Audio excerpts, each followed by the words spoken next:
Election அப்பயும் இவரும் வந்து நின்றுருக்காரு. ஸோ வந்து எனக்கு தெரிஞ்சு இது நமக்கு தோணணும். Hello everyone, welcome to my channel. This is my first video. இன்றைக்கி தான் நான் வந்து நீங்கள் ஃபர்ஸ்ட் டைம் பார்ப்பேங்க. இதில் வந்து நான் உங்களுக்கு ரொம்ப இம்பார்ட்டண்டான நல்ல ஒரு விஷயத்த கொடுக்கணும், ஒரு கான்டென்ட்டாக யோசிச்சு தான் நான் இந்த வீடியோ எடுத்திருக்கேன்.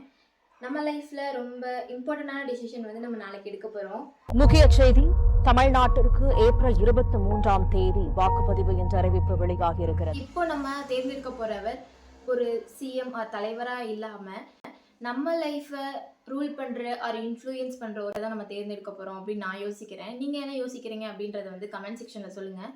நம்ம தேர்ந்தெடுக்க போகிற அவங்க கையில் தான் நம்ம எவ்வளோ டேக்ஸ் கட்டுறோம், நம்ம எஜுகேஷனுக்கு எவ்வளோ செலவாகுது, நம்ம ஹாஸ்பிட்டலுக்கு எவ்வளோ செலவாகுது, நம்ம போகிற ரோடுங்க, அப்புறம் நம்ம வீட்டில் கரண்ட் இருக்கணுமா இருக்கக்கூடாதா அப்படின்னு டிசைட் பண்ணுறது கூட நம்ம தேர்ந்தெடுக்கிற அந்த ஒரு தலைவரால் தான் முடியும்.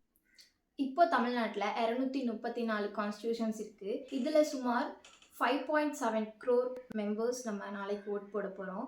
ஓட் அப்படின்னா என்னன்னு நீங்கள் நினைக்கிறீங்க?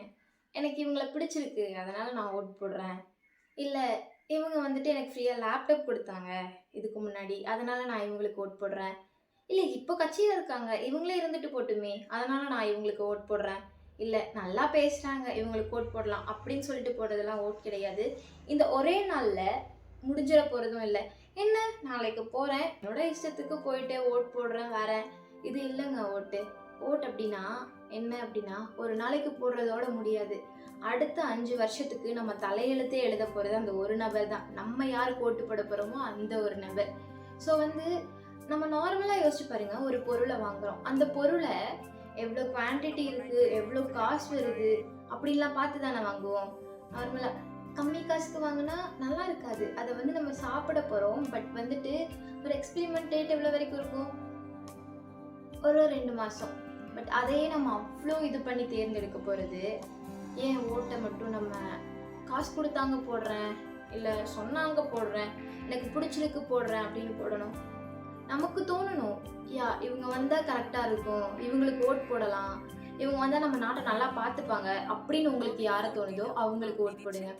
First DMK, Dravida Munnetra Kazhagam. நம்ம ஸ்டாலின் சார் வந்துட்டு ஆட்சி செஞ்சுட்டு இருக்காங்க. ப்ரீவியஸாக 5 இயர்ஸ்க்கு அவங்க தான் ஆட்சி செஞ்சாங்க. அவங்க கொடுத்த அந்த இன்ஃபர்மேஷன் நான் இதெல்லாம் பண்ண போகிறேன் அப்படின்னு சொன்னதெல்லாம் உங்களுக்கு தெரிஞ்சிருக்கும். அதில் இப்போது எனக்கு தெரிஞ்ச வரைக்கும் அவங்க என்னெல்லாம் பண்ணியிருக்காங்க அப்படின்னா, பெண்களுக்கு மாதம் 1000 ரூபாய் அது கரெக்டாக வந்துட்டு இருக்கு.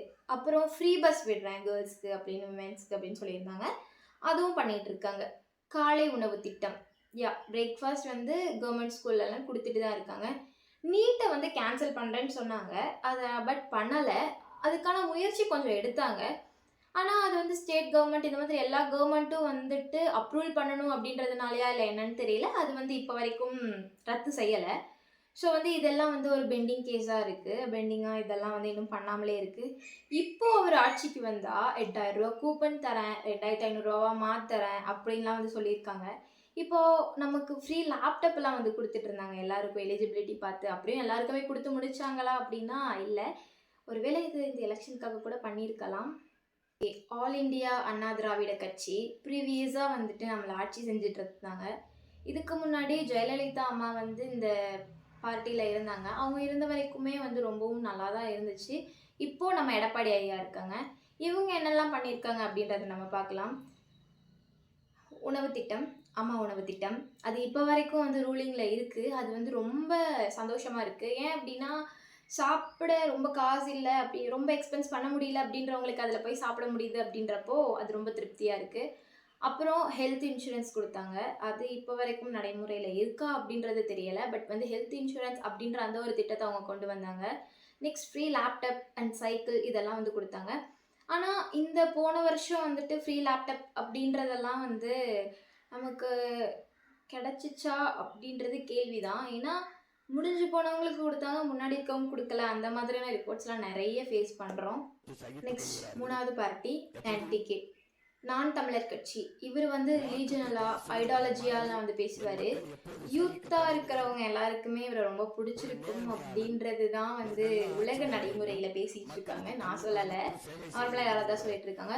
இவர் வந்து எந்த மாதிரியெல்லாம் வந்துட்டு சப்போர்ட் பண்ணுவார் அப்படின்னா அக்ரிகல்ச்சர் பேஸ்டு, அப்புறம் வந்து யூத்துக்கு வந்து சப்போர்ட் பண்ணுவார். இந்த மாதிரி தான். ஆனா வந்து என்ன சொல்றாங்க எல்லாரும்னா, இன்னும் அவருக்கு அதிகமான அந்த ஒரு கவர்மெண்ட்குள்ள வர அளவுக்கான ஒரு இது அவருக்கு இல்ல, எக்ஸ்பீரியன்ஸ் இல்ல அப்படின்ற மாதிரி பேசுறாங்க. பட் ப்ரீவியஸா இருக்க எல்லா எலெக்ஷன் அப்பயும் இவரும் வந்து நின்றுருக்காரு. ஸோ வந்து எனக்கு தெரிஞ்சு இவருக்குமே வந்து எக்ஸ்பீரியன்ஸ் எல்லாம் இருக்கு. யார் ஒருத்தவங்களும் எக்ஸ்பீரியன்ஸ் இல்லாம வரது இல்லல்ல. எக்ஸ்பீரியன்ஸ் மீன்ஸ் என்ன அப்படின்னா, நம்ம இங்க போனா இது பண்ணணும். கெட்டது நினைக்காம நல்லது பண்ணணும். இவங்களுக்கு நம்ம பண்ணணும். ஏன்னா அது அவங்க காசு இல்ல. நம்ம குடுக்க வரி பணம், இந்த மாதிரி பணத்த வந்து நமக்கே தரதுக்கு எதுக்கு ரொம்ப இது பண்ணணும், ஹெசிடேட் பண்ணணும். ஸோ வந்து அதெல்லாம் குடுக்க முடியும் அப்படின்ற ஒரு மனுஷர் இருந்தா, அதுவே போதும்னு நான் நினைக்கிறேன்.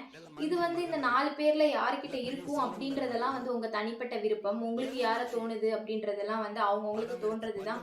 ஏன்னா இப்போ டிஎம்கே வந்து கட்சியில இருந்துட்டு இருக்காங்க அப்படின்றதுனால, சிலர் வந்து யோசிப்பாங்க, இவர் இருக்கார்ல இவரே இருந்துக்கிட்டும் என்ன அப்படின்ற மாரி. பட் நான் என்ன சொல்றேன், ஓட் அப்படின்றது கடமைக்குன்னு எடுக்காம, இது நம்மளோட கடமைன்னு எடுங்க. அப்போ வந்து ஒரு நல்ல தலைவரை நம்ம கொண்டு வரலாம் அப்படின்னு நான் நினைக்கிறேன். ஃபர்ஸ்ட் ஆஃப் ஆல் டிவிகே தமிழக வெற்றிக் கழகம். இது வந்துட்டு நியூவா வந்து பொலிட்டிக்கல்ல வந்திருக்க ஒரு கட்சி. நம்ம விஜய் அவங்க தான் வந்து இதை வந்து ரூல் பண்ண போறாங்க. இவங்க என்னெல்லாம் பண்ண போறாங்க அப்படின்னா, ஆன்டி கரப்ஷன், அப்புறம் வந்து யூத்க்கு வந்துட்டு எம்ப்ளாய்மெண்ட், இந்த மாதிரி எல்லாம் இவங்க என்ன சொல்லியிருக்காங்க அப்படின்னா, படிப்புக்காக தான் சொல்லியிருக்காங்க. ஒரு ஒரு வருஷமும் வந்துட்டு 15,000 ரூபாய் வந்து படிக்கிறவங்களுக்கு வந்து கொடுப்பாங்க அப்படின்லாம் சொல்லியிருக்காங்க. யாருக்கு ஓட் போடணும் அப்படின்னு தோணுதோ அவங்களுக்கு போடுங்க. இவங்க சொல்றாங்க அவங்க சொல்றாங்க அப்படின்றதுக்காக எதுக்குமே ஓட் போட்டுறாதீங்க தயவு செஞ்சு. இப்போ எண்ட் ஆஃப் கன்க்ளூஷன் வந்துடலாம். இப்போ இவ்வளோ பேட்டி கொடுத்துருக்காங்க, இவ்வளோ விஷயங்கள் சொல்லியிருக்காங்க. இதில் யார் வந்தால் என்ன நிறைவேற்றுவாங்க அப்படின்லாம் உங்களுக்கு தோணுதோ அவங்களுக்கு கண்டிப்பாக ஓட் போடுங்க. நாளைக்கு தான் நம்ம வாழ்க்கையோட முக்கியமான தருணம். ஸோ அதை வந்துட்டு யோசித்து நல்லா பண்ணிட்டு வாங்க. ஓட் போடாமல் யாருமே இருக்காதீங்க. உங்கள் ஓட்டு உங்கள் உரிமை. ஸோ யார் சொல்கிறதையும் கேட்காம நல்லா ஓட் போட்டுட்டு வாங்க. வெற்றி நமக்கே.